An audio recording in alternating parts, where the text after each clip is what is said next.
Bom dia, sou Érica Cortines, sou uma das coordenadoras do 11º CIGAB e estou aqui para dar as boas-vindas para vocês, que vocês tenham uma excelente sessão de apresentação de trabalhos. As apresentações vão ser feitas na forma de vídeo pôster e a interação vai ser feita via chat. Então, você que está assistindo também pode fazer perguntas e à medida que os trabalhos forem sendo apresentados, que as pessoas, os autores se identifiquem no chat e quando os avaliadores dos trabalhos entrarem também, eles também vão se identificar via chat dizendo qual é o trabalho que eles estão avaliando. E aí, quem está apresentando, fique atento para poder responder as perguntas dos avaliadores via chat também, porque essas perguntas vão ser importantes para compor a nota, né, do trabalho de vocês, para que vocês possam concorrer à premiação dos melhores trabalhos. A lista de presença vai passar também pelo chat, então não esqueçam de se inscrever na atividade lá pelo site da Even e assinar a lista de presença para vocês poderem ter acesso ao certificado de vocês, tá? Então não esqueçam de se inscrever em cada atividade e assinar a lista, ok? A gente tem também o concurso de fotos, as fotos estão disponíveis em um vídeo no YouTube. E aí você pode selecionar a foto que você mais se identificou e votar nessa foto.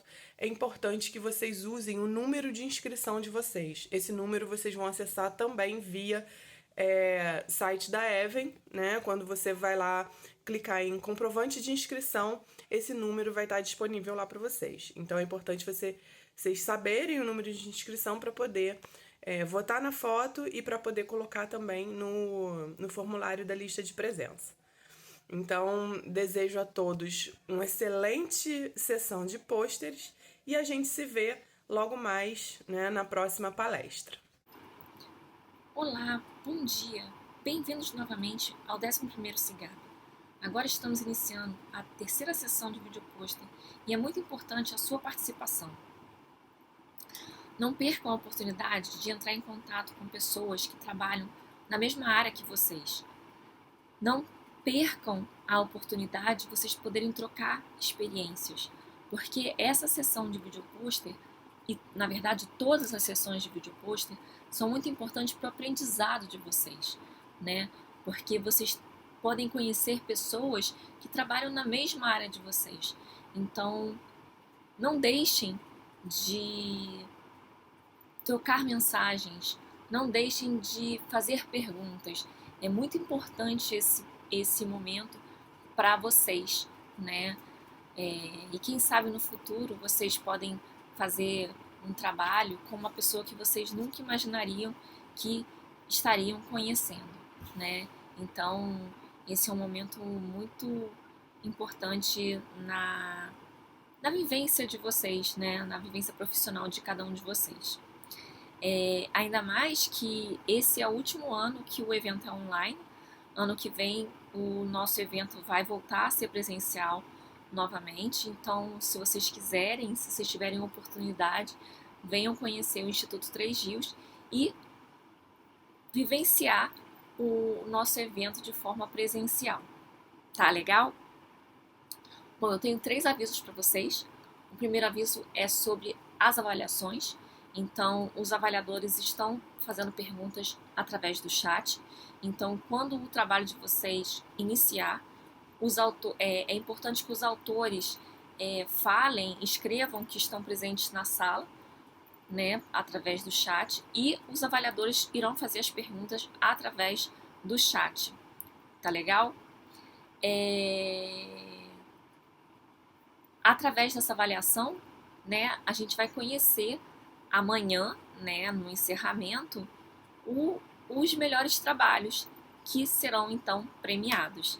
Então, não se esqueçam que vocês estão sendo avaliados e as notas das apresentações de vocês vão ser computadas junto com a parte escrita que vocês enviaram anteriormente para a gente e já foi avaliado pelos nossos avaliadores. Tá legal? O segundo aviso é sobre o concurso de fotos. Vocês viram que tem um link passando as 3 melhores fotos que foram escolhidas. Então agora vocês têm a oportunidade de escolher a melhor foto para o 11º SIGAB. E essa melhor foto, que a gente vai conhecer a vencedora amanhã também no encerramento, vai receber um prêmio, tá? Então não deixem de votar na melhor foto. O link para votação é um link do Google Forms, que está sendo colocado aqui no chat para vocês. E também vocês receberam esse link por e-mail, tá? Então, para votar, vocês precisam colocar o número de inscrição de vocês, que vocês pegam lá no site da Even mesmo, e o nome completo de vocês. Tá legal? E aí, a sua votação vai ser computada para a gente saber quem vai ser a grande vencedora do concurso de fotos ambientais. Tudo bem? O terceiro aviso é sobre a lista de presença, né? Para cada atividade a gente tem uma lista de presença diferente, que também é um link do Google Forms, que vai ser colocado aqui durante os chats. Então não deixem de preencher esse link. Então vocês abram o link e preencham com o nome de vocês e o número de inscrição, porque ele vai ser importante para a emissão dos certificados. Para cada atividade vai ter a emissão de um certificado referente àquela atividade. E vocês só receberão o certificado se o nome de vocês estiver nessa listagem. Tá legal? Mas Micaele, como é que eu vou fazer para colocar depois no currículo Lattes minha participação no SIGAB? Então, você vai inserir sua participação normalmente, participação no 11º SIGAB, e quando você for colocar a carga horária, vocês computam a quantidade de horas que vocês tiveram durante o evento.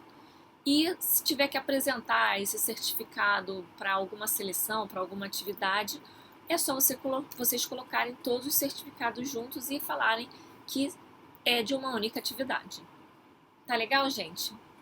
Bom, gente, é isso. Eu espero que vocês gostem bastante dessas apresentações, porque são várias apresentações. Aproveitem. Façam perguntas e a gente se vê na palestra. Tá legal?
Olá, meu nome é Anitta. A apresentação de hoje é intitulada como enzimas fúngicas como fator de agregação de valor a plantas da Caatinga. Esse trabalho é realizado na Universidade Federal de Sergipe, campus Professor Alberto Carvalho, pelo Laboratório de Bioquímica e Microbiologia, e ele é orientado pela professora Célia Gomes Siqueira.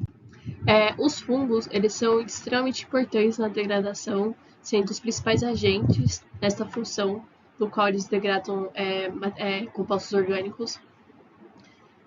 Na sua bioprospecção, que no caso é a busca de recursos por meio de fontes naturais, os fungos eles produzem enzimas, que são celulases, proteases, amilases, fenoloxidases, lacases, peroxidases, pectinases e as ligirinases. O objetivo do trabalho ele possui cunho qualitativo, no qual avalia a produção de enzimas de fungos isolados no solo associada às plantas do Agreste sergipano. E agora, no materiais métodos, na coleta, 3 subamostras elas foram coletadas a uma profundidade de 10 centímetros, do quais são amostras associadas à planta Croton Eleutropofolius, que é conhecida como Vallambia ou Vallandre, e a Chic-Chic Golunedem. Aqui temos imagens da coleta. A primeira imagem é da coleta e as outras duas é referente às plantas coletadas, a do meio é a Croton e a da direita é a Chic-Chic. Ainda sobre a coleta, aqui temos as distâncias que foram determinadas de 1 metro, 3 e 5 metros.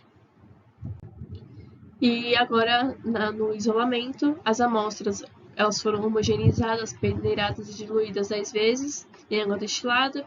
A suspensão gerada foi diluída novamente e distribuída em placas de Petri, contendo meio, que no caso esse meio foi o agar saborô. As placas elas foram incubadas em temperatura de mais ou menos 30 graus Celsius, com umidade relativa a 70%, e foram isolados 17 fungos associados a Croton, e o mesmo procedimento de identificação foi utilizado para o Chic-Chic, que obteve 22 amostras que foram identificadas com o código XQ. Na avaliação das atividades enzimáticas, pequenas porções da cultura fúngica com 7 dias de crescimento em agar saborô foram transferidas para o centro da placa de Petri. A avaliação da capacidade de produzir enzimas, no caso, para a amilase, foi utilizado agar com adição de amido, para a protease foi modificado pela adição de caseína e para a pectinase foi utilizado a pectina. Após 24 horas, 48 e 72 horas, as placas elas foram analisadas quanto à sua formação de halos, que era o que indicava se tinha presença ou não dessas enzimas. Para saber isso, foi utilizado corantes. No caso, para o amido, utilizamos o corante Lugol. Para a caseína, foi utilizado o corante azul Comassi e na pectina, o vermelho Congo. Com isso, nos resultados que obtivemos dos 39 fungos isolados, a maior predominância foi referente à atividade proteolítica. Ao Croton e ao Chic-Chic teve um perfil enzimático muito diferenciado, no qual a Croton teve uma predominância de protease e apenas um deles apresentou, no caso, atividade de pectinase, e na Chic-Chic teve maior diversidade, no qual 8 tiveram atividade de amilase, 12 de protease e 6 de pectinase.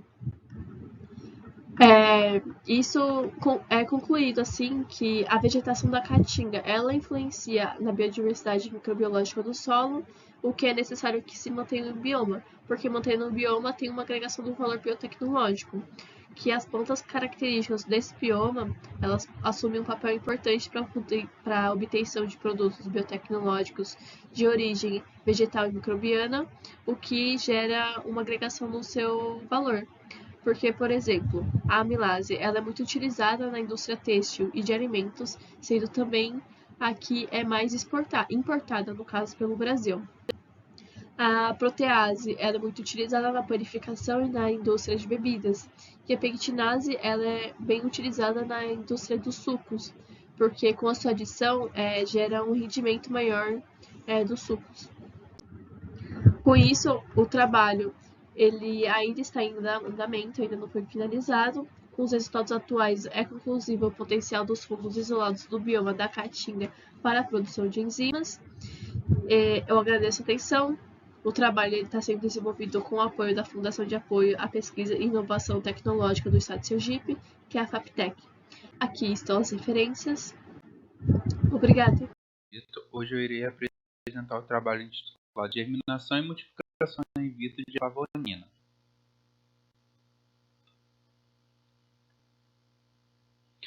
Bom, a adenanterase popularmente como olho de dragão, nativa da Ásia e África tropical. É uma espécie arbórea de rápido crescimento, atingindo até 15 metros de altura. Sua utilização civil, marcenaria, paisagismo e até mesmo arborização urbana, apresentando uma dormência tegumentar que impede a entrada de água e outros solutos.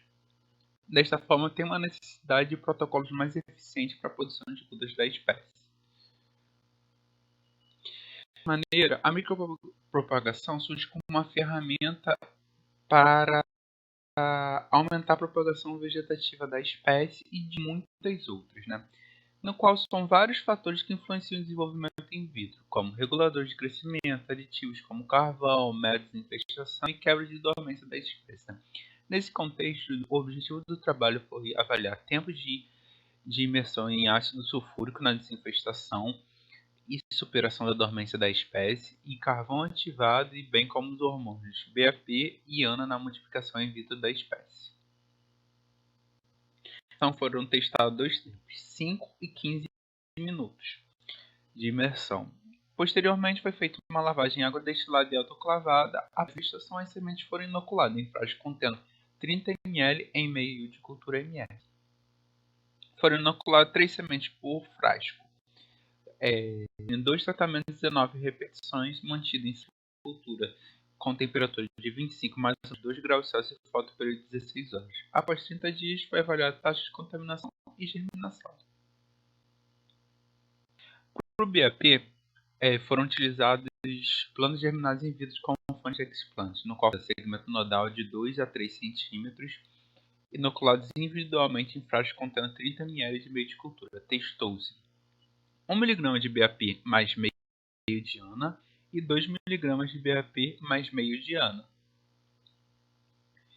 Foi mantido em iguais condições, no qual foram 2 tratamentos e 10 repetições. Após 25 dias foi avaliado o número e a altura das brotações. Para o carvão, também foi utilizado plantas germinadas in vitro entre 2 e 3 cm de segmento, inoculados individualmente em frascos contendo 30 ml de meio ml. Testou a não utilização do carvão e 3 gramas por litro de carvão ativado. Foi mantido em igual condição, com 2 tratamentos e 6 repetições. Após 25 dias, foi avaliado o número e a altura das brotações, bem como o enraizamento. Para a desinfestação, sementes submetidas a 15 minutos de exposição ácida apresentaram uma menor contaminação e uma maior taxa de germinação. Para o BAP, os tratamentos influenciaram o número de brotações, mas não houve diferença para a altura, de forma que a maior concentração do BAP combinado com ANA proporcionou uma maior produção de brotos, uma média de 2,4 brotos por explante. Para o carvão ativado, os tratamentos influenciaram no tamanho médio das brotações e também no enraizamento, mas não houve diferença para o número de brotações, de forma que 3 gramas por litro de carvão ativado proporcionou um maior número de brotações e um estímulo à emissão de raízes. Nessa imagem aqui, na primeira a gente pode verificar que não há inexistência de raízes no meio de cultura, já na segunda a gente percebe umas raízes bem destacadas. Assim sendo, o uso de ácido sulfúrico foi eficiente na quebra de dormência e na desinfestação, de forma que a sua utilização por 15 minutos proporcionou uma menor contaminação e maior germinação. Já a utilização do BAP, a concentração de 2 mg conjunto a meio mg de ANA é a mais indicada. E quanto à adição de carvão ativado, na concentração de 3 gramas por litro, proporciona uma maior altura de brotos, assim como o desenvolvimento de algumas raízes.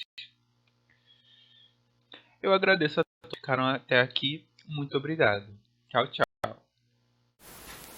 Olá, meu nome é Fernando Nascimento Moraes e hoje vou compartilhar com vocês um pouco sobre o nosso trabalho, que é Novembro Ultravioleta, a unidade de conservação fora do espectro visível. Bom, dando uma contextualização, aqui no estado do Rio Grande do Norte, no município de Parnamirim, existe um bairro, que é o bairro de Emaús, o qual se estabeleceu às margens de uma unidade de conservação ambiental, a UCA 2, que também pode ser considerada como APA, a Área de Proteção Ambiental. Bom, lógico que seu objetivo é promover a preservação de parte do que ainda nos resta do bioma Mata Atlântica, que, como nós sabemos, é o bioma mais ameaçado do Brasil, porém, existem algumas incoerências, tanto da parte da população que vive às margens da reserva, quanto da sua própria gestão, e é sobre esses problemas que nós gostaríamos de explicar aqui hoje. Começando, então, pelo Decreto Municipal de número 5.470, publicado em fevereiro de 2008 pela Prefeitura de Parnamirim, no qual ela explicita suas vontades com relação à reserva.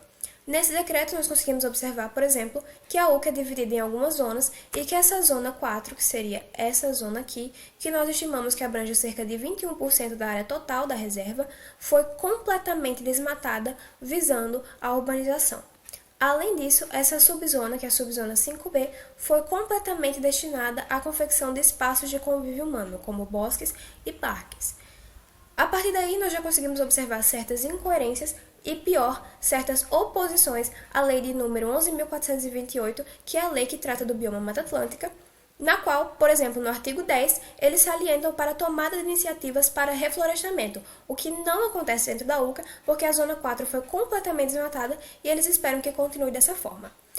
Além disso, pelo fato da Zona 4 ter sido desmatada e pelo solo ser arenoso, esse ato pode causar certos prejuízos ao manancial do rio Pitimbu que por ali passa, porque o solo pode deslizar e causar, por exemplo, o aterramento do leito do rio, o que, em tese, não deveria acontecer de acordo com o artigo 11 da lei número 11.428, que, como disse, cuida sobre o bioma Mata Atlântica, e por isso nós conseguimos observar certas oposições a essa lei da parte da gestão da UCA. Além disso, apenas um ano depois desse decreto ser publicado, começaram a ser feitas construções da Avenida Omar Grey, que seria um prolongamento da Avenida Prudente de Moraes, e passou por dentro da reserva e desmatou novamente uma parte do bioma Mata Atlântica. Bom, além dessas questões que acontecem dentro da reserva, como eu disse no início do vídeo, existem alguns problemas que são causados pela população de Emaús, sendo más ou não as intenções. Por exemplo, existem alguns problemas com o descarte inadequado de resíduos sólidos e aqui a gente consegue observar que foram descartados pedaços de gesso sólido, o que, quando nós estamos falando de solo, acarreta um problema muito grande porque o gesso é feito de sulfeto de cálcio e através de processos de degradação do gesso, o enxofre pode se desprender do cálcio e se ligar a íons de hidrogênio formando o ácido sulfídrico, o que vai acidificar o solo e pode causar problemas tanto químicos quanto biológicos naquela área. Além disso, sabendo que nem todas as intenções são más, a população de Emaús começou uma iniciativa de tentar embelezar a margem da UCA, porque eles perceberam que a vegetação ali não era tão agradável visualmente, e eles começaram a plantar espécies invasoras, o que também pode acarretar em um desequilíbrio ecológico, porque são espécies invasoras, espécies que em tese não deveriam estar ali. Bom, em resumo, nós gostaríamos aqui de salientar sobre esses problemas que acontecem dentro e fora da UCA, e é basicamente isso. Obrigada pela atenção. Bom dia, me chamo Camila Figueiredo de Lima, sou gestora ambiental e pós-graduada em gestão ambiental, e esse trabalho foi orientado pela professora especialista em Ministério Público, Direito e Cidadania, Brenda Camille Alves Fernandes, do Instituto Federal de Educação, Ciência e Tecnologia do Rio Grande do Norte, intitulado Potencialidade da Barragem Campo Grande para a criação de unidade de conservação municipal em São Paulo do Potengi, no Rio Grande do Norte. O decreto e a lei federal 9.905/2000, eles regulamentam o artigo 225 da Constituição e criam o SNUC, o Sistema Nacional de Unidades de Conservação da Natureza, que estabelece os critérios para a criação, implantação e gestão das unidades de conservação. As unidades de conservação são divididas em duas categorias, unidade de produção integral e unidade de uso sustentável. Nas unidades de produção integral, é realizado o turismo ecológico, a pesquisa científica e a atividade de educação ambiental. Nas unidades de sustentável, existem essas três atividades e também a utilização dos recursos naturais de forma sustentável. Antigamente, existia-se a falsa ideia, de unidades de conservação era sinônimo de espaços especialmente protegidos, então existiam muitos parques de papel, como afirma Rodrigues. Não existia uma gestão, um plano de manejo adequado para aquela área. Então, existiam muitos parques que eram chamados parques de papel. Bessa, ele afirma, né, que com a criação do SNUC, o estabelecimento das unidades de conservação ele foi o primeiro passo concreto em direção à preservação ambiental. Então, segundo Milaré, para a configuração jurídica ecológica de unidade, deve-se haver a relevância natural, o caráter oficial, a delimitação territorial, o objeto conservacionista e o regime especial de proteção e administração, incluindo os estudos técnicos da realidade socioambiental e fundiária local. Então, desse modo, o presente estudo ele tem como objetivo, né, analisar as potencialidades da área da barragem Campo Grande, no município, através de um diagnóstico socioeconômico e ambiental para vislumbrar a viabilidade da criação de unidade de conservação municipal.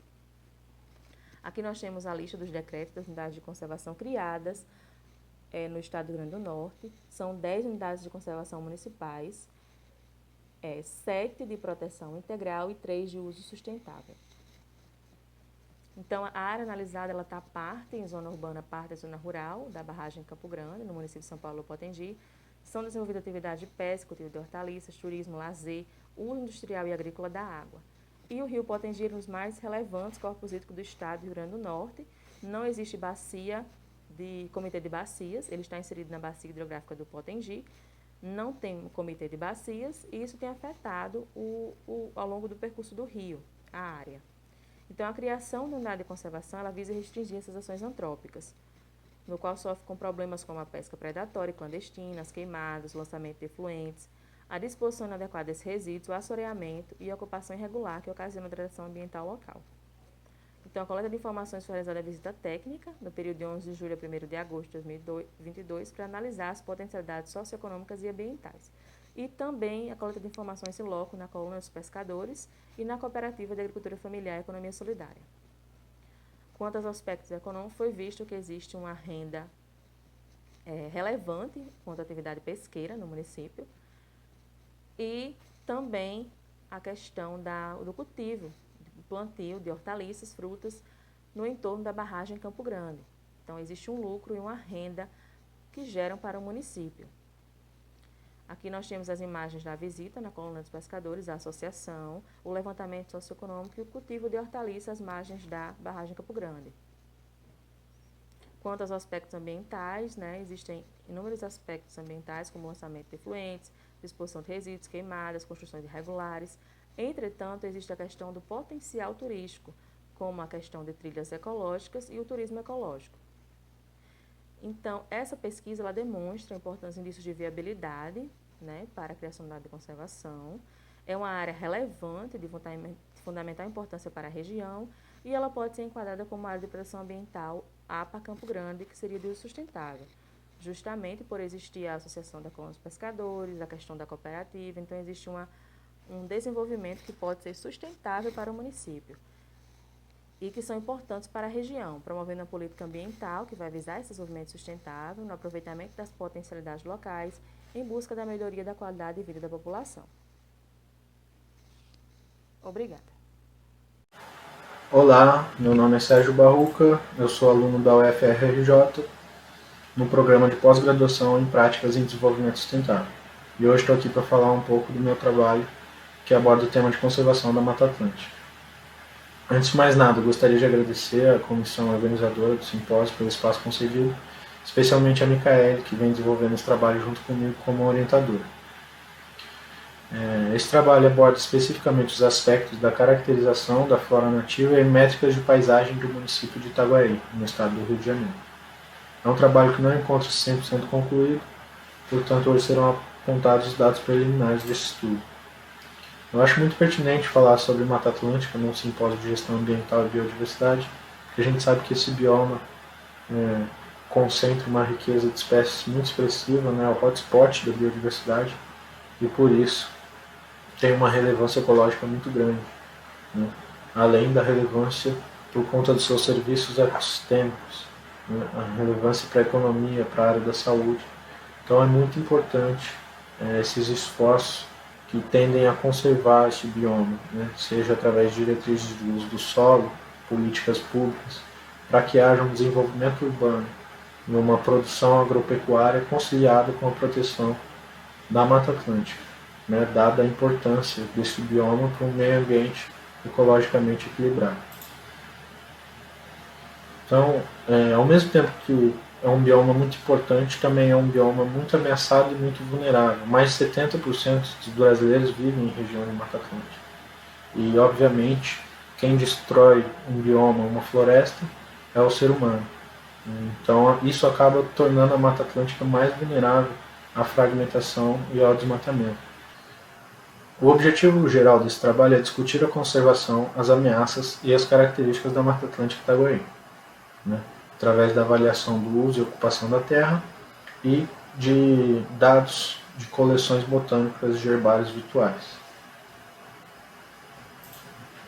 Então, sobre o mapeamento de coleções botânicas, foram utilizados dados das plataformas Jabô e SP-Link.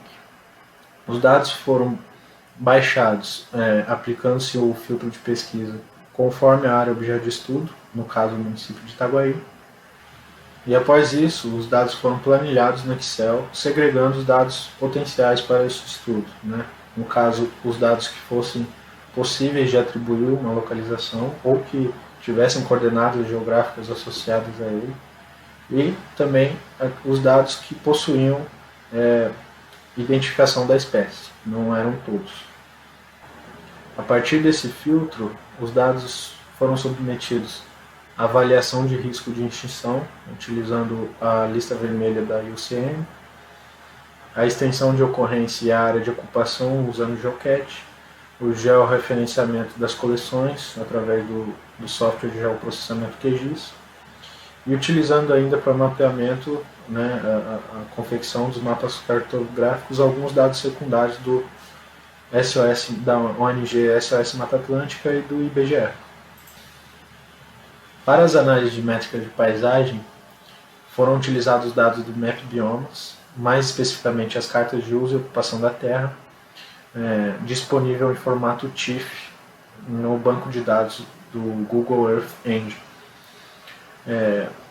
Foi utilizada a coleção 7.0 das cartas de uso e ocupação da terra, recortadas conforme a área objeto de estudo, no caso o município de Itaguaí. Após isso, houve uma reclassificação dessas cartas de acordo com o manual de legendas, também disponibilizado pelo Map Biomas. E, a partir disso, foi aplicado as análises estatísticas de paisagem através do plugin Landscape Ecologic Statistics, o famoso LECO-S.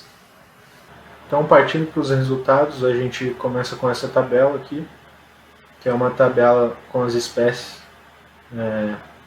do catálogo Jabô, né? Através do filtro e da segregação dos dados, foram utilizados 192 registros para o mapeamento, ou seja, 192 registros com possibilidade de atribuir localização e com identificação de espécies, totalizando 57 famílias e 111 espécies que estão aqui relacionadas. Então, a partir da tabela de espécies e utilizando os dados da ONG SOS Mata Atlântica e do IBGE, foi confeccionado este mapa com os pontos de registro, de coleta do catálogo Jabô e as camadas de fitofisionomia, permitindo a identificação aqui das regiões de floresta, de mangue, estinga. E, além disso, foi gerado um gráfico aqui com a proporção dos dados em relação às famílias. Esta segunda tabela refere-se ao catálogo do SP-Link. Foi encontrado um número menor de registros após a aplicação dos filtros, resultando em um total de 141 registros, sendo 44 famílias e 111 espécies. Esse é o mapa do SP-Link, parecido com o que foi apresentado anteriormente. Foram utilizados os mesmos dados da ONG SOS Mata Atlântica e do IBGE, porém aqui estão plotados, estão georreferenciados os registros de coleta do SP-Link. Então, no que diz respeito às análises de métricas de paisagem, foi feito um comparativo entre 1985 e 2021, utilizando os dados do Map Biomas e ferramentas de geoprocessamento, mais especificamente do plugin LECOS, que gerou essa série de dados e índices sobre o uso e a ocupação da terra. Então, de forma resumida, a gente pode notar que entre um momento e outro, entre 1985 e 2021, a floresta, a área coberta por floresta sofreu uma ligeira expansão, né? A área não vegetada sofreu uma expansão mais expressiva e outras diversas conclusões que a gente pode tirar através desses dados. Então, como eu falei, é um trabalho em andamento, ainda restam algumas análises, né, de avaliação de risco de ameaça de extinção de algumas espécies, a análise de ocupação e extensão de ocorrência utilizando o geocache. Então, por hoje é isso. Muito obrigado pela atenção. Caso tenha restado alguma dúvida, podem me procurar e um bom evento a todos.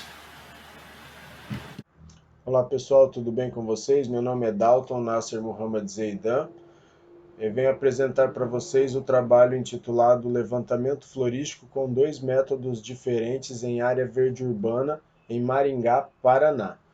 Os outros autores deste trabalho são Maria Eugênia Moreira Costa Ferreira e Renan Valério Edo Virgem. O levantamento florístico é aplicado em estudos científicos e trabalhos técnicos para o reconhecimento da riqueza de espécies botânicas em determinado ambiente, imprescindível para estudos ambientais subsequentes, tanto para conservação quanto para uso do solo. Diferentes métodos ocorrem para o levantamento florístico. Para este trabalho, selecionamos o método de caminhamento livre e por parcelas amostrais. Esse trabalho foi realizado em uma área verde urbana, coberta por floresta estacional semidecidual, pertencente ao domínio do bioma Mata Atlântica, como dito, em Maringá, Paraná. O intuito deste trabalho foi verificar a diferença entre a quantidade de espécies identificadas e o tempo de esforço em campo para a realização do levantamento florístico entre os 2 métodos selecionados. Com ambos os métodos foram registrados os indivíduos jovens e os indivíduos adultos.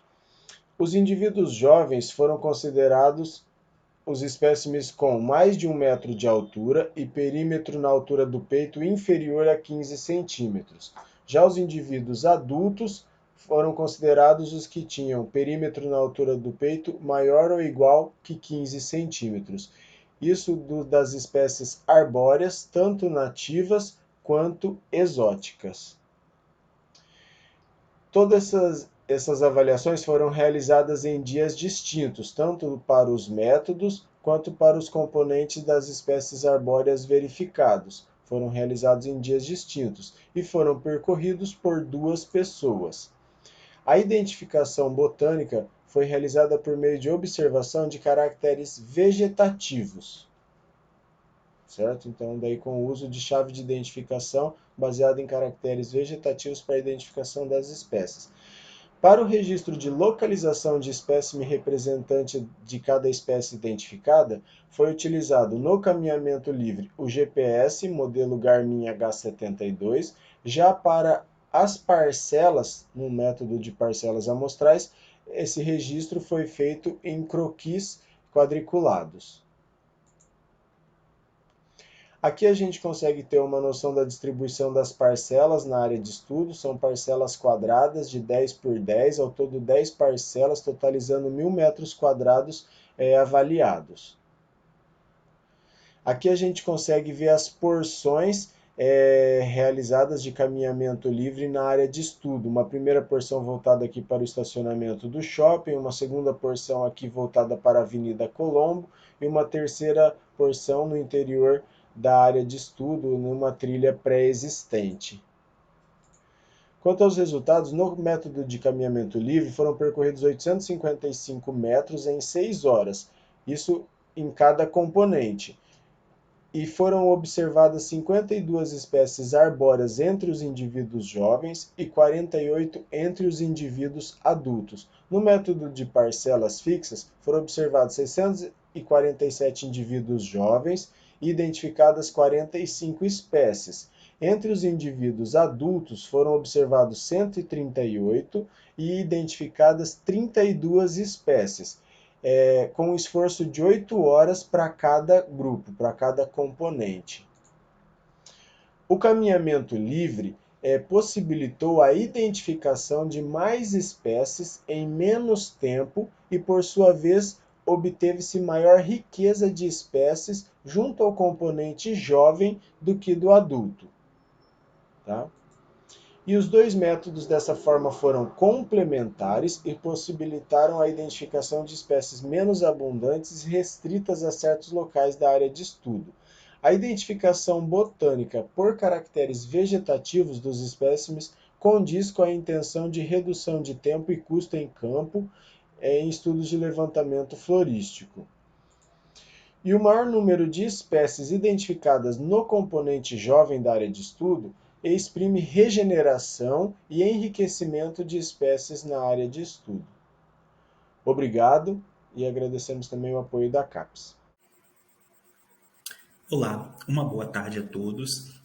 Meu nome é Rafael de Souza Pereira, sou mestrando do programa de pós-graduação da UFRJ Museu Nacional e vim apresentar para vocês um trabalho de minha autoria intitulado Inventário Florístico do Remanescente de Floresta Estacional, Parque Natural Sabiá Laranjeira de Rosal, situado na cidade de Bom Jesus, Itabapuana, de minha autoria, Márcia Gonçalves Rogério, Dr. Ricardo Loyola de Moura e Dr. Nilber Gonçalves da Silva, meu orientador.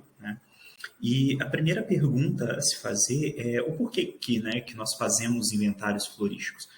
Basicamente, os inventários florísticos eles são o início de trabalhos, a gente pode considerar assim, inícios de trabalhos botânicos em uma determinada área, com a taxonomia, com o entendimento das espécies desse local, a gente consegue dar subsídio para outras áreas, como a taxonomia, filogenia, ecologia, para esses locais, para que essa população, essas espécies, sejam mais reconhecidas e, assim, dando sequência nos outros tipos de trabalho. Aqui a gente pode, por exemplo, perceber uma quantidade bem variada de hábitos, famílias e enfim, dessas plantas, desse local, o que desmistifica um pouco, porque as pessoas acham que só porque são locais pequenos, assim, por assim dizer, essa área, por exemplo, tem menos de 100 hectares, isso significa que a gente não vai ter uma determinada diversidade, e o que não é verdade. Bom, e a gente está fazendo esse trabalho aqui no Noroeste Fluminense, porque é uma área que a gente quase não mais encontra esses remanescentes, Esses remanescentes eles estão nas escarpas dos morros ou em algumas áreas que, por sorte, não foram devastadas, desmatadas, e a gente consegue ver isso aqui nessa imagem, essa imagem do Google Earth, e aí a gente consegue perceber que esses locais em verde, um verde mais escuro, são em sua maioria, locais de difícil acesso e, por isso, não desmatados, E o Noroeste Fluminense, ele passou por um processo de colonização um pouco complicado, ao ponto de que muitas áreas naturais foram completamente devastadas, como a gente pode ver aqui no mapa, até o Desengano, Macaé de Cima, essa região de Campos dos Goitacazes, que fica na região norte fluminense, a gente consegue perceber que ainda tem um resquício de mata, a gente consegue perceber, e já no Noroeste Fluminense, realmente os remanescentes são no máximo 100 hectares, alguns um pouco mais, mas a grande maioria, e até hoje essas áreas que foram devastadas, elas são usadas como pasto, E o Parque Natural Municipal Sabiá Laranjeira, ele fica em Rosal, que é um distrito, terceiro distrito de Bom Jesus Itabapuana. Ele tem aproximadamente 95 hectares e ele é muito importante porque ele fica na bacia do rio Itabapuana, que é um rio muito importante aqui na região noroeste fluminense. Basicamente, para essas coletas, os nossos materiais e métodos, basicamente as nossas coletas são feitas com uma coleta aleatória ou caminhamento. A gente coleta essas espécies férteis. Quando não estão férteis, a gente coleta material vegetativo, as partes vegetativas da planta, como folha, galhos e essas coisas, algo que seja interessante taxonomicamente para essa família, e elas são, né, a gente anota dados morfológicos, localidade, essas coisas, né, local de coleta, altitude, formas de vida, e elas são prensadas e herborizadas, né, e colocadas, depositadas, né, em herbários para documentação. Então a gente deposita esse material tanto no R quanto no herbário UENF, que fica aqui no Noroeste Fluminense mesmo, no herbário R do Museu Nacional. Então, os resultados preliminares são até interessantes, né? A gente conseguiu coletar até agora 46 espécies distintas, elas férteis, tá? Distribuídas em 31 famílias, a gente percebe uma grande diversidade, e o que é muito interessante, porque são novas coletas para a região, né? Como a Alamanda Scott, a Chilopa langsdorfiana, né? Piper caldense, são todas coletas novas para a região noroeste fluminense, né? E a gente consegue ver bromélias, lianas, campanuláceas, a gente consegue perceber também a quantidade de membros de uma mesma família, né? Diversidade, aqui a gente pode ver, por exemplo, 3 membros das 7 coletadas, essas daqui são as 3 que a gente conseguiu coletar membros da família Melastomatás, que são muito interessantes também para a região. A gente tem árvores muito grandes, né? Como é o caso das hirtelas, a gente tem orquídeas muito interessantes também, e uma planta bastante interessante aqui à nossa direita, uma angiosperma, que se chama Lophophytum mirabilis, uma balanoforace, que ela é uma parasita de raiz, não parece, mas é realmente bastante interessante. E aí a gente conseguiu achar muitas desses hábitos distintos lá. A gente consegue encontrar árvores de 30, 40 metros de altura, como anandanteras, né, angicos, e a gente consegue encontrar parasitas de raiz, epífitas, então uma diversidade ecológica muito grande, né? Então, para finalizar, a gente consegue perceber que mesmo em locais com 100 hectares ou menos, né, um local de 100 hectares, existe uma diversidade considerável, né? Apesar do estudo ainda estar em andamento, a gente consegue colocar à luz a importância da região e do parque para a flora do Noroeste Fluminense. Eu agradeço a todos pela presença e pelos minutos que me ouviram, e, bom, uma boa tarde a todos e bom congresso. Olá, vou apresentar o meu trabalho intitulado A Educação Ambiental na Conservação da Biodiversidade de Serpentes. Eu me chamo Arthur Martins Marinho da Silva, minha coautora e orientadora nesse trabalho, Ana Carolina Rodrigues da Cruz. O Brasil é um país que possui uma grande biodiversidade de serpentes, hoje com 430 espécies catalogadas. Dentre essas 430 espécies catalogadas, apenas 15% possuem interesse médico. Esses 15% estão as serpentes peçonhentas que têm potencial para causar danos sérios à saúde humana, como as cascavéis, as jararacas, as corais verdadeiras e etc. No Brasil, nós possuímos serpentes habitando todos os nossos biomas, desde o extremo norte ao extremo sul do país. Nos mais diversos biomas, nós temos espécies de serpentes especializadas para cada região, para cada microclima que nós possuímos no Brasil, tá?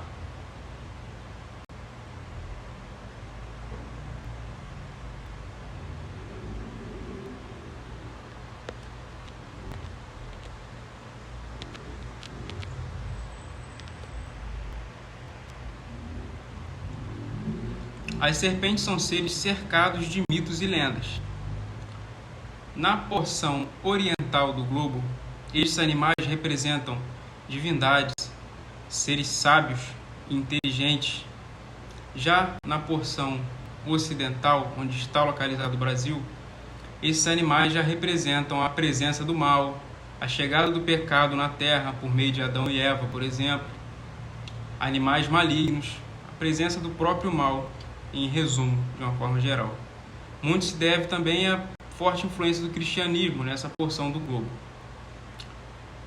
Sabendo disso, partindo desse ponto, esse trabalho objetivou-se a conhecer o que os alunos de Escola Pública do Rio de Janeiro sabem e pensam a respeito desses animais, das serpentes, a fim de desenvolver atividades mais adequadas de educação ambiental, visando a conservação da biodiversidade de serpentes. No desenvolvimento desse trabalho, primeiramente, foram coletadas informações por meio de um questionário, possuindo questões abertas e fechadas sobre o tema, sobre serpentes. Após a análise dos dados, após a aplicação do questionário, foi feita uma análise qualitativa e quantitativa dos dados, observando atentamente cada resposta de cada aluno no questionário. Participaram da pesquisa ao todo 83 alunos. Destes, 62% conhecem e sabem citar mitos e lendas sobre serpentes. O mito mais citado, a lenda mais citada, é da boitatá, a famosa serpente folclórica que expele fogo pelo corpo para proteger a floresta daqueles que a querem destruir. Seguida de anaconda, que seria uma imagem fictícia de uma sucuri devoradora de seres humanos. E após, o terceiro exemplo mais citado foi da parábola de Adão e Eva, onde a serpente oferta a Eva um fruto proibido, que traria o pecado para a terra. Menos da metade dos alunos associam o medo de serpente com estas histórias, com esses mitos e lendas. 47% dos alunos, para ser mais exato. 79,5% dos entrevistados atribuem a ocorrência de acidentes ofídicos, acidentes envolvendo serpentes e seres humanos, ao comportamento natural de defesa desses animais. Quando importunados e não têm como fugir, esses animais vão optar por morder, como sua única forma de defesa, sua última forma de defesa. Apenas 8% dos alunos atribuem tais acidentes ao cuidado parental das serpentes para com seus filhotes, o que não ocorre com as serpentes. Existem casos de serpentes que protegem os ovos. Após o nascimento, não existe relato de serpentes cuidando dos filhotes. Nasceu, é cada um por si. O que mais chamou a atenção nessa pesquisa foi o baixo número de alunos que foram capazes de citar ao menos uma importância ecológica ou médica das serpentes, seja na medicina, na produção de fármacos ou para a ecologia, como o controle de pragas, por exemplo. Serpentes se alimentam de aves, roedores, entre outros animais, e esses animais se reproduzem de forma rápida, acelerada, e as serpentes atuariam no controle populacional destes seres, visto que todas as serpentes possuem hábitos carnívoros, se alimentarão de outros animais.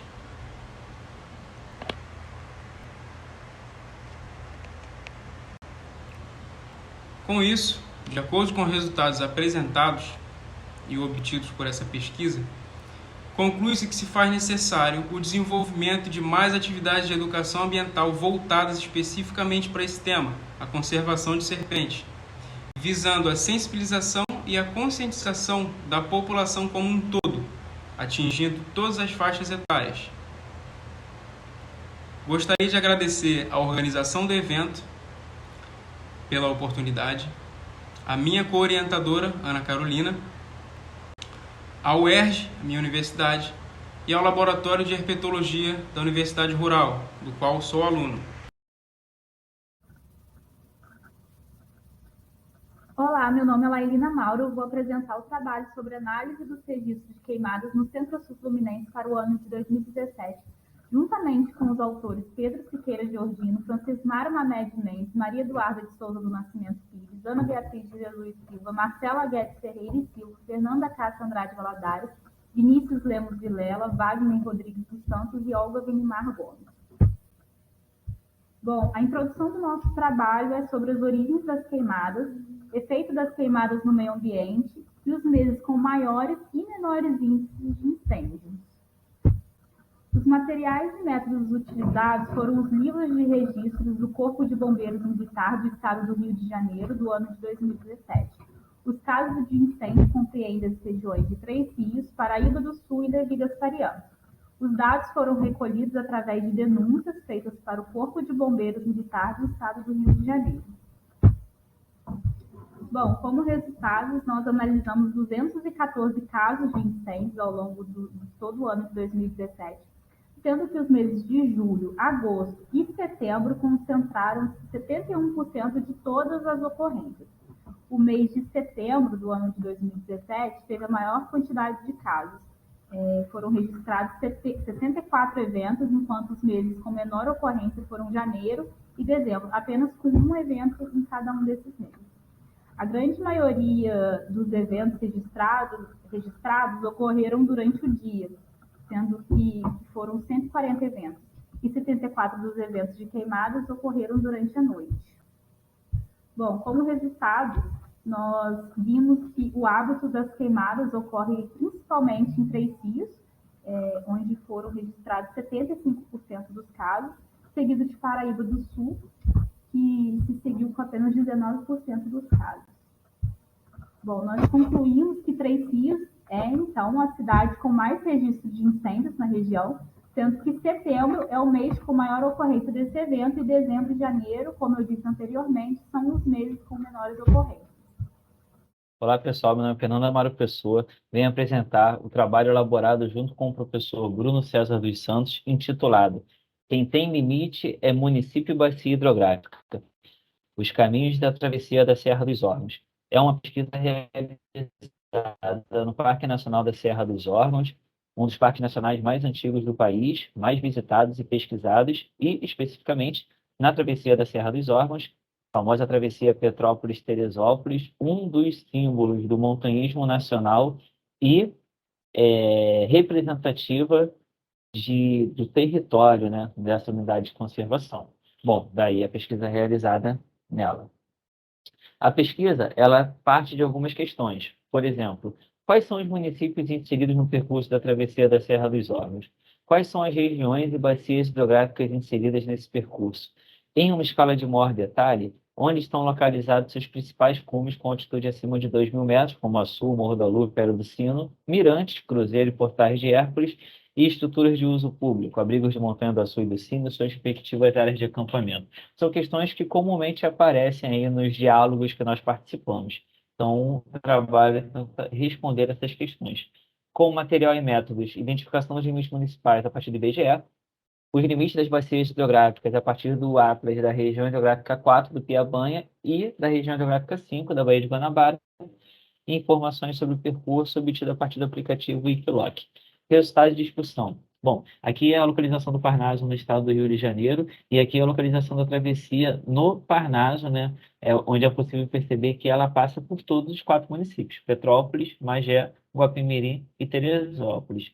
Bom, além de passar por todos os municípios, a travessia ela também passa pelos divisores dessas 2 principais regiões hidrográficas, Piabanha e Baía de Guanabara, e especificamente em algumas subbacias. São elas: Bacia do Rio do Poço do Ferreira, Bacia do Bonfim, Bacia do Rio Santo Antônio e região do Alto Paquequer, na região hidrográfica do Piabanha, e Bacia do Rio Roncador ou Santo Aleixo, e Bacia do Guapimirim e Macacu, na região hidrográfica da Baía de Guanabara. Então, vejam só, durante boa parte a travessia sobe aqui por Petrópolis, passa no divisor entre Petrópolis e Magé, entra no município de Guapimirim, onde fica a maior parte do segundo dia, a caminhada entre os abrigos, e depois chega em Teresópolis. E o destaque é: esses limites de bacias hidrográficas são utilizados como base para os limites municipais também. Dando um zoom, uma escala de maior detalhe aqui no Morro do Açu, né? Nós temos que a travessia pega uma boa parte aqui entre Petrópolis e Magé. O Mirante do Cruzeiro fica exatamente no limite municipal. Castelos do Açu e essa área de acampamento aqui do lado, totalmente inseridos em Magé, e Abrigo do Açu e área de acampamento do lado, totalmente inseridos em Guapimirim. Onde passa a travessia no Morro da Lua e os Portais de Hércules, totalmente inseridos no município de Guapimirim, assim como boa parte das montanhas que podem ser observadas a partir desse mirante, como o Dedo de Deus, Calavrado e outras. Bom, chegando aqui na Pedra do Sino, a caminhada ela volta, né, uma parte aqui para o município de Petrópolis, por exemplo, ali no trecho do conhecido como Cavalinho. A Pedra do Sino especificamente está no município de Guapimirim, assim como o Abrigo do Sino e as áreas de acampamento próximas dele, e só depois que a travessia chega, de fato, no município de Teresópolis. Bom, conclusão. O trabalho ressalta a importância de se pensar o percurso das trilhas para além dos limites municipais e de bacias hidrográficas, Então, numa abordagem sistêmica, como está destacado, e muitas vezes um determinado percurso, montanha ou paisagem, apesar de não ter destaque na identidade de determinados municípios, compõe seu patrimônio natural, o que evidencia a importância da cartografia na elaboração de mapas que contribuam com este debate. Aqui algumas referências, fica o convite para a leitura do trabalho completo, que será disponibilizado nos anais do evento, do CIGAB, e também qualquer coisa é só entrar em contato, nosso e-mail está lá no início, no primeiro slide, para ter acesso aos mapas com maior resolução ou então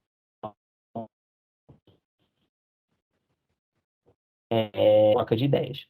Olá, meu nome é Marcela Vassar e hoje eu vou apresentar o trabalho intitulado como Elaboração do Plano de Manejo da Reserva Particular do Patrimônio Natural Mauro Romano, relato de experiência. A Associação Civil Vale Verdejante é uma organização sem fins lucrativos com sede em Andrade Costa, município de Vassouras, Rio de Janeiro. Criada em março de 2006 com a missão de estimular a sensibilização, a parceria, a educação, o diálogo e a solidariedade entre os segmentos sociais.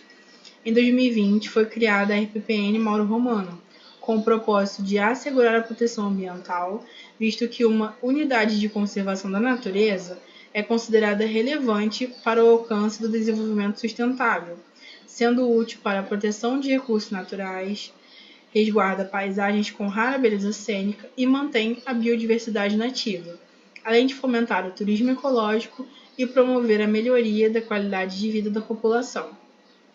A equipe que elaborou o plano de manejo foi composta pela usufrutuária da propriedade, onde se encontra a RPPN Mauro Romano, por um engenheiro florestal com mestrado e doutorado e por 3 discentes do curso de graduação em Gestão Ambiental da Universidade Federal Rural do Rio de Janeiro. Nesta imagem, podemos observar o mapa temático da associação com a listagem dos pontos de visitação, como as trilhas, o mirante, o meliponário e a represa. Neste trabalho, são apresentadas e discutidas as experiências da equipe que elaborou o plano de manejo da Reserva Particular do Patrimônio Natural Mauro Romano.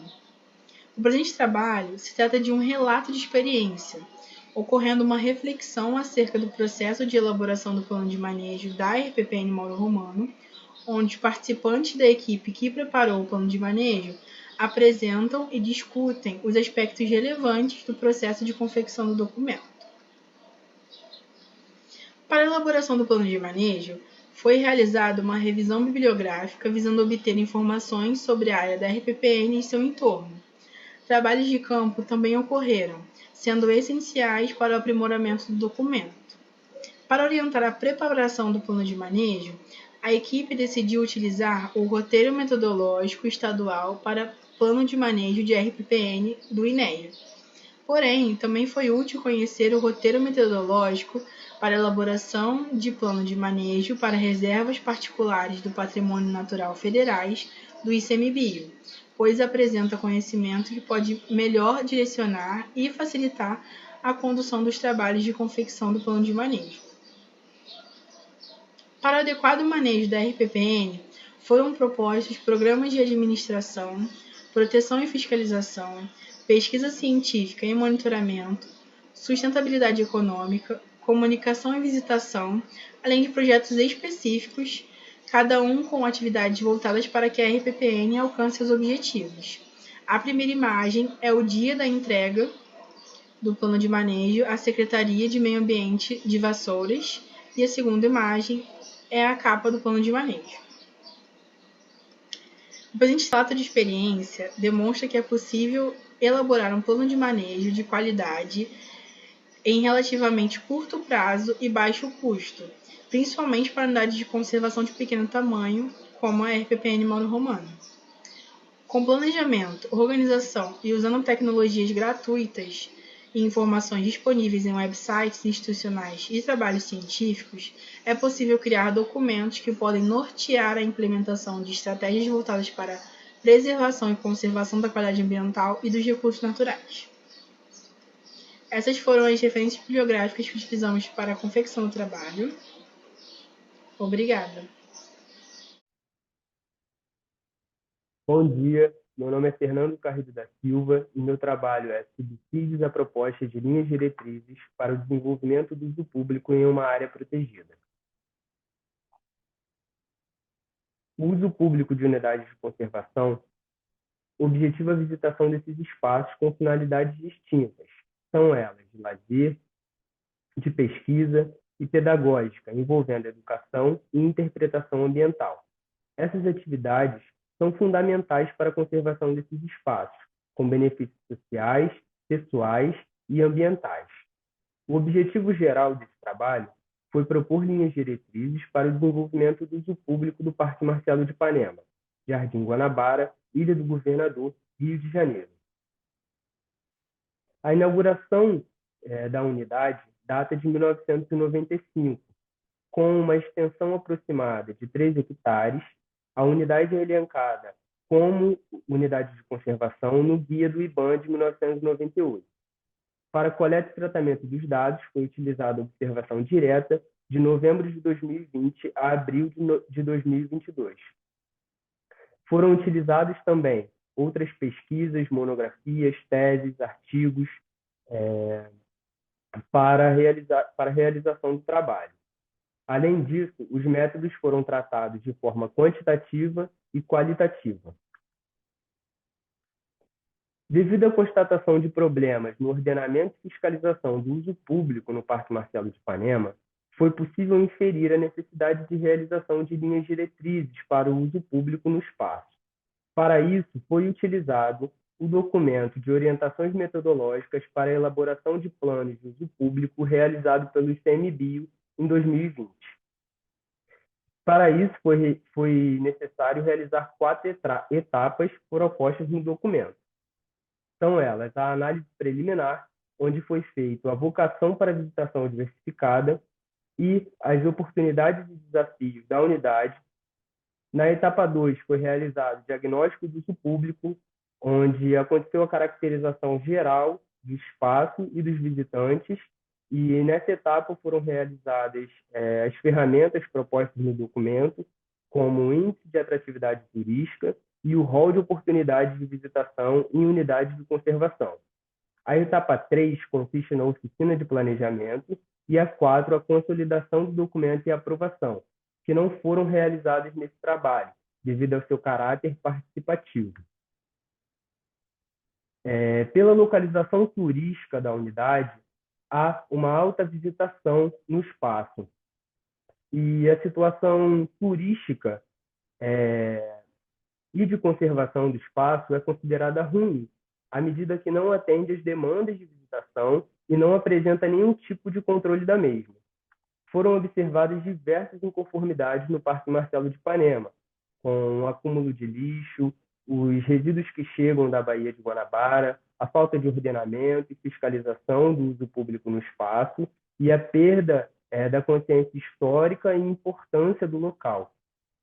Para isso, daí a importância de realização do documento de orientações metodológicas para a elaboração de planos de uso público, a fim de auxiliar na maximização dos impactos ambientais positivos encontrados na unidade e a mitigação dos impactos ambientais negativos vistos na mesma, assim servindo de subsídio para a criação de futuros programas de uso público, tendo em vista a ordenação e a melhoria da qualidade de vida dos visitantes do local.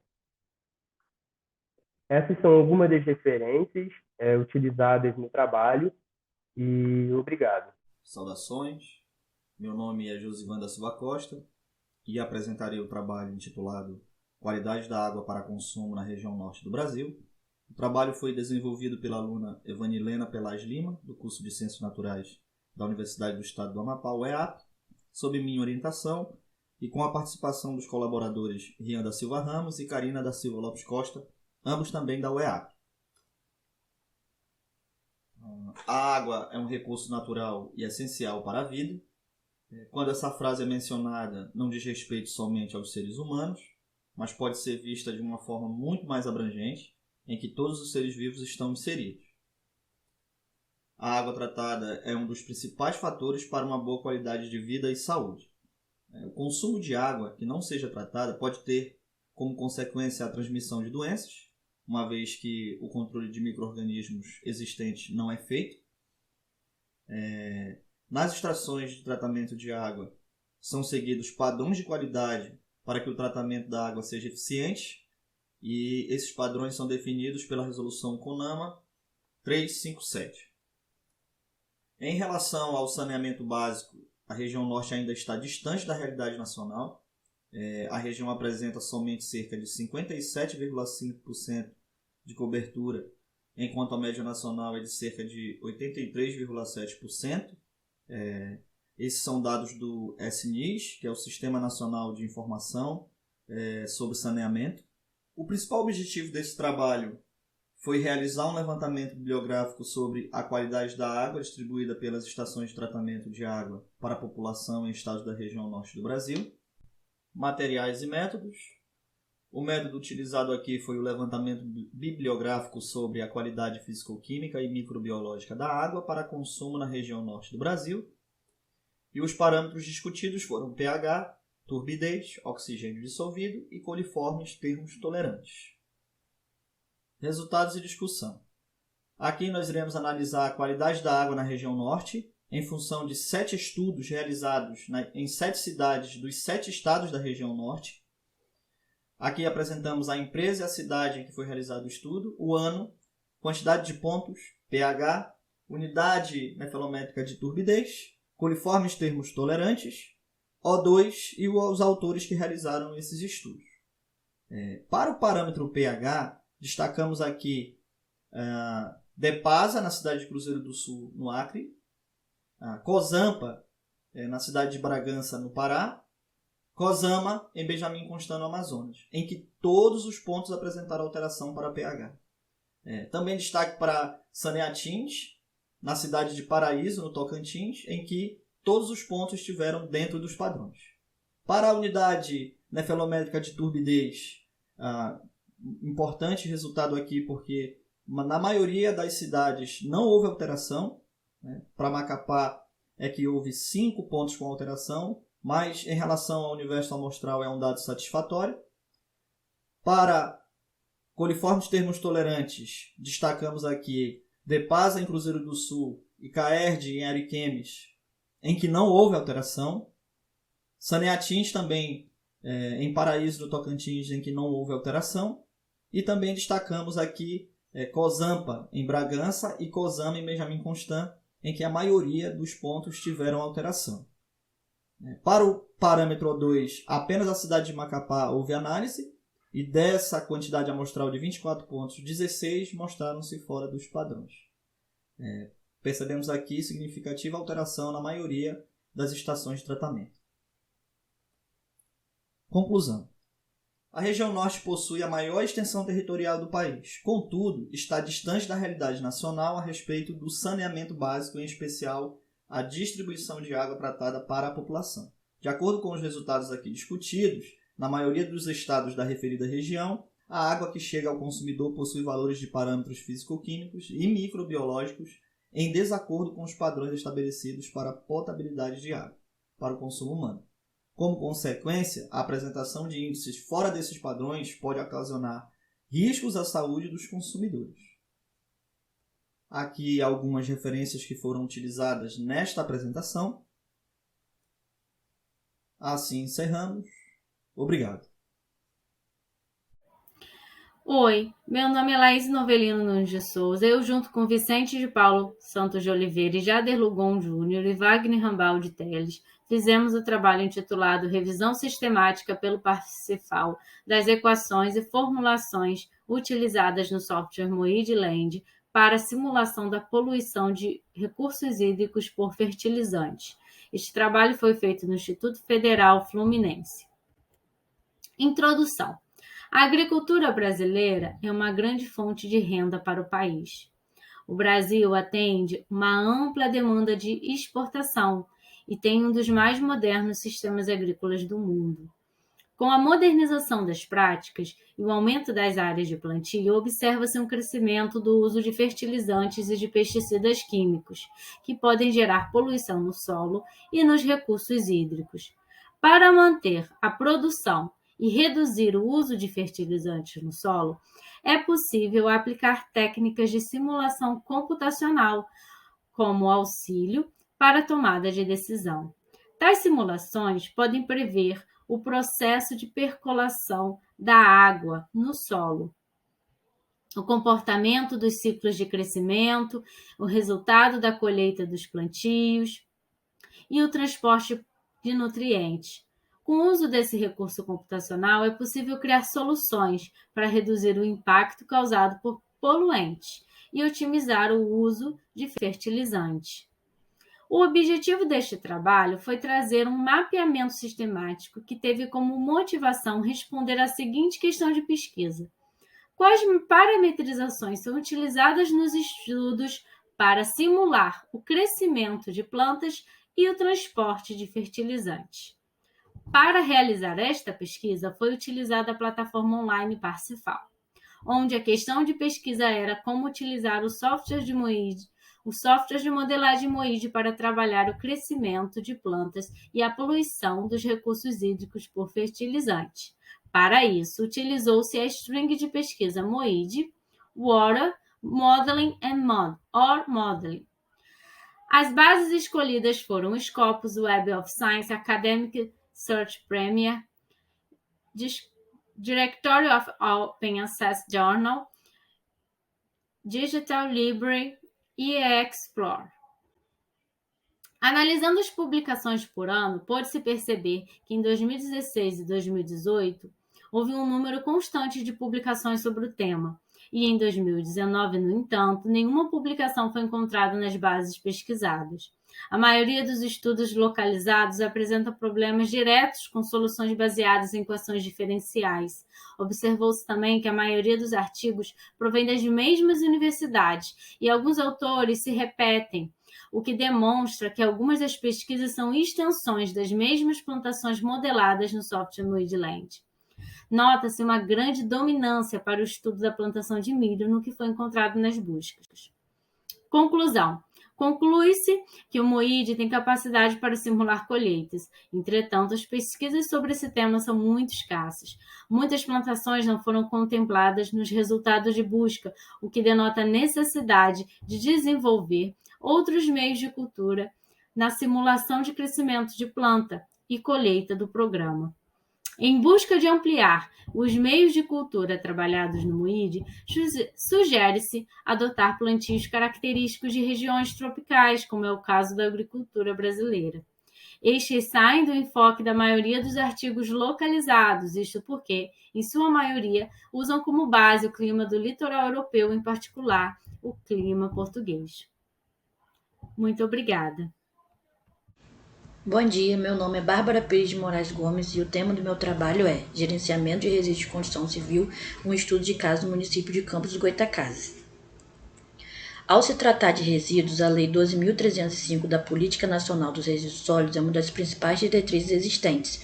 Com isso, a lei define que os resíduos de construção civil são os gerados das construções, reforma, reparos e demolições de obras de construção civil, incluindo os resultantes da preparação e escavação de terrenos para obras civis. Os resíduos de construção civil, eles são classificados como não perigosos e pertencem à classe 2B, os inertes. Também, de acordo com essa lei, o gerenciamento é definido como conjunto de ações exercidas nas etapas de coleta, transporte, transbordo, tratamento e destinação final ambientalmente correta. Diante disso, a Resolução CONAMA 307 de 2002 define que os projetos de gerenciamento de resíduos de construção civil serão elaborados e implementados pelos geradores e terão como objetivo estabelecer os procedimentos necessários para o manejo e destinação ambientalmente adequada dos resíduos. Ou seja, todo gerador é responsável pelo gerenciamento dos seus resíduos produzidos. Os objetivos do meu trabalho foram analisar todas as etapas do gerenciamento de resíduos de construção civil no município, fazer o levantamento de campo e mapear os pontos de descarte irregular e verificar as ações municipais que são utilizadas para tentar reduzir os impactos ambientais e os impactos à saúde pública. Material e métodos. Essa pesquisa foi do tipo exploratória descritiva, envolvendo pesquisa bibliográfica, estudo de caso, entrevistas e questionário. Para a obtenção de dados, foram feitas 2 entrevistas, uma ao responsável do órgão público no ano de 2020 e aplicação de questionário.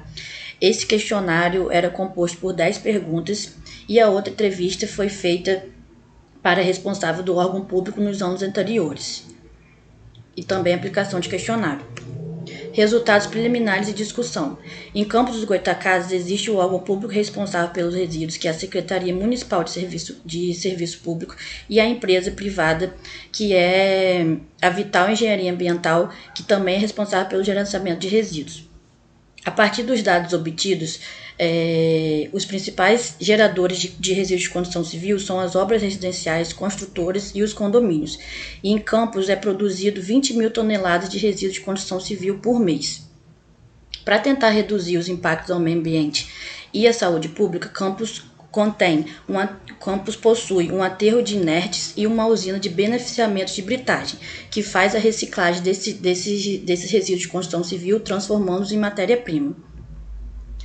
Em Campos, o descarte irregular é bem frequente e eles são chamados de pontos críticos.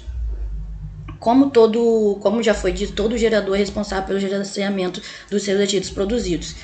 E existem algumas empresas que fazem esse tipo de gerenciamento, só que são empresas terceirizadas e fazem esse tipo de serviço através de aluguel de caçamba ou caminhão basculhante. Mas nem todo gerador alugam esse tipo de serviço, e eles acabam alugando os carroceiros, que fazem o mesmo tipo de serviço, só que a mão de obra é muito mais barata.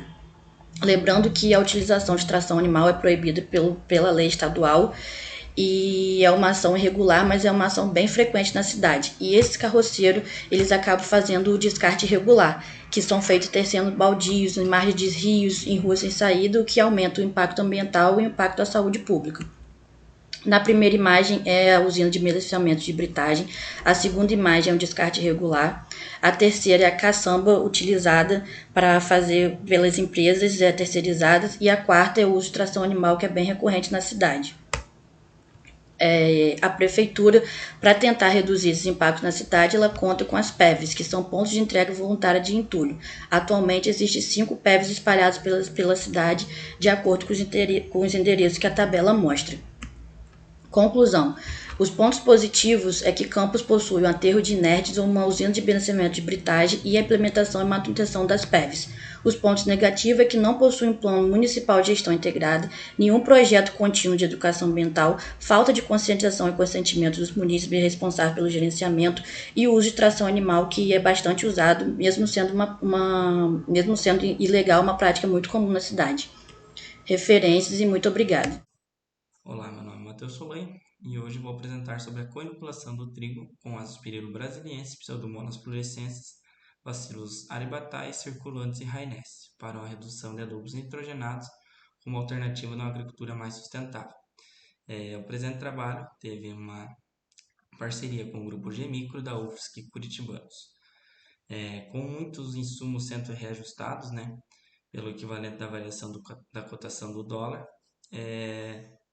o custo é fundamental na hora de decidir quando e onde plantar.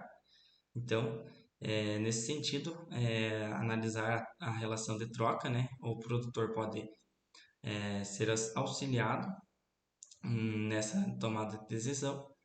Então, assim, a utilização de bactérias associadas a plantas que promovem o crescimento tem um grande potencial, pois já são capazes de suprir parcialmente ou totalmente a necessidade das plantas em adubos nitrogenados. Bom, o presente trabalho ele tem como avaliar a coinoculação da cultura do trigo com Azospirillum brasiliensis, mais Pseudomonas fluorescens, mais os bacilos aribatae, circulantes e rainescens, com o intuito de reduzir a adubação nitrogenada. Bom, o trabalho foi disposto da seguinte maneira: tratamento 1 com 100% da dose recomendada de nitrogênio, tratamento 2 com 50% da dose recomendada de nitrogênio, tratamento 3, 50% da dose de nitrogênio, mais Azospirillum brasiliensis. O tratamento 4 seria 50% da dose recomendada de nitrogênio, mais Azospirillum brasiliensis, mais a Pseudomonas fluorescens. E o T5 que seria o tratamento 50% da adubação nitrogenada, mais o Azospirilo brasiliensis, mais os 3 bacilos, o Aribatai, o Circulantes e o Rainesse. Bom, essa coinoculação foi realizada em pós-emergência, quando as plantas atingiram o estágio de vegetação V3. Bom, foram avaliados altura de planta, número de perfilhos e feita análise estatística nova no teste Scott-Knott a 10% de variância.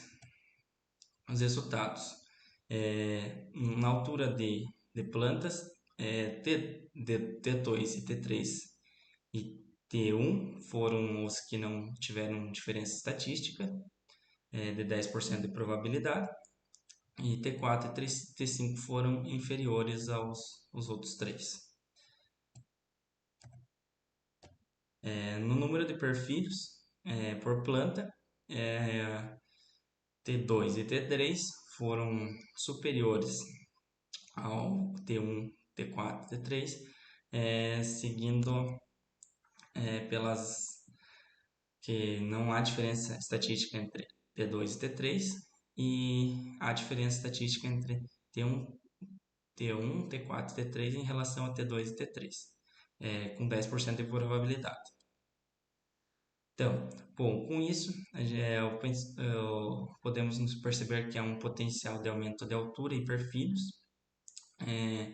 As análises também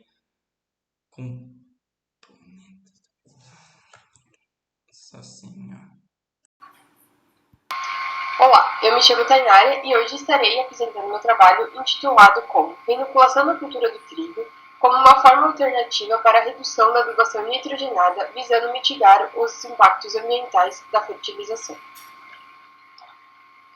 Então, o trigo é o segundo grão mais produzido no mundo. Dito isso, então, para que se tenha boas produções da cultura, são necessárias altas doses de fertilizantes, principalmente o nitrogênio. Esse que ele é altamente requerido pela cultura.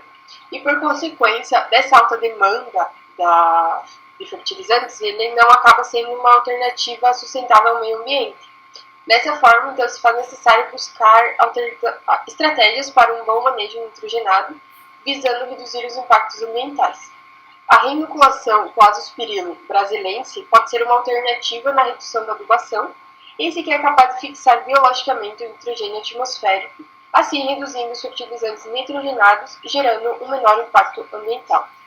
Dessa forma, o presente trabalho teve o objetivo de avaliar os efeitos da reinoculação de trigo associado à redução da adubação nitrogenada.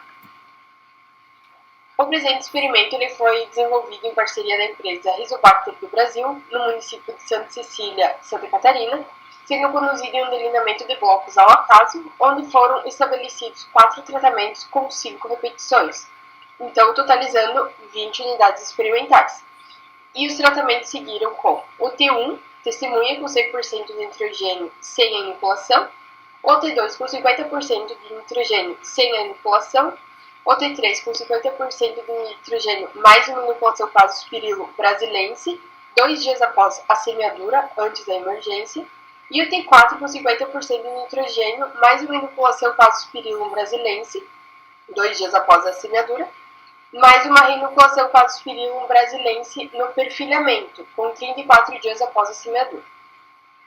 A inoculação e a reinoculação elas foram realizadas com o auxílio de pulverizadores, considerando-se uma dose de 30 ml por hectare.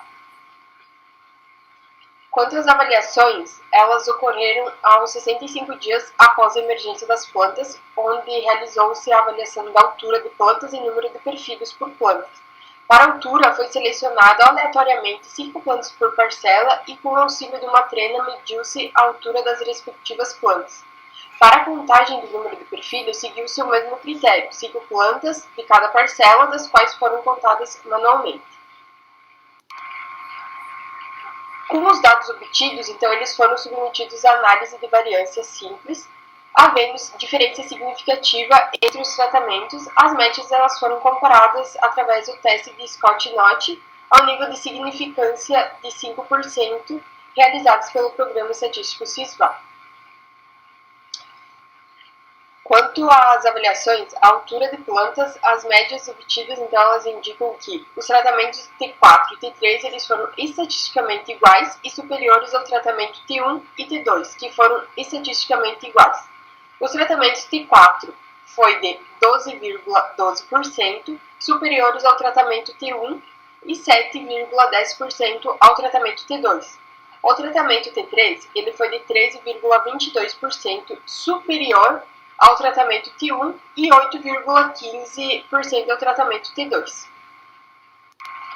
Quanto ao número de perfilhos, então, de acordo com o teste de Scott-Knott, os tratamentos T3 e T4, eles foram estatisticamente iguais, apresentando uma média de 5,76 e 6,88, sendo que ambos eles foram superiores ao tratamento T2 e ao tratamento T1. Os tratamentos T2 e o tratamento T1, eles apresentaram uma menor média, alcançando os valores de 4,36 e 4,60, respectivamente. Bom, então podemos concluir que a reinoculação da cultura do trigo ela pode promover ganhos na altura, número de perfilhos das plantas. Dessa forma, recomenda-se continuar os estudos para a obtenção de ganhos produtivos em futuras análises de produtividade, tendo em vista a diminuição da aplicação de fertilizantes nitrogenados, resultando em um menor impacto ambiental. Muito obrigada a todos pela atenção, estou aberta a perguntas.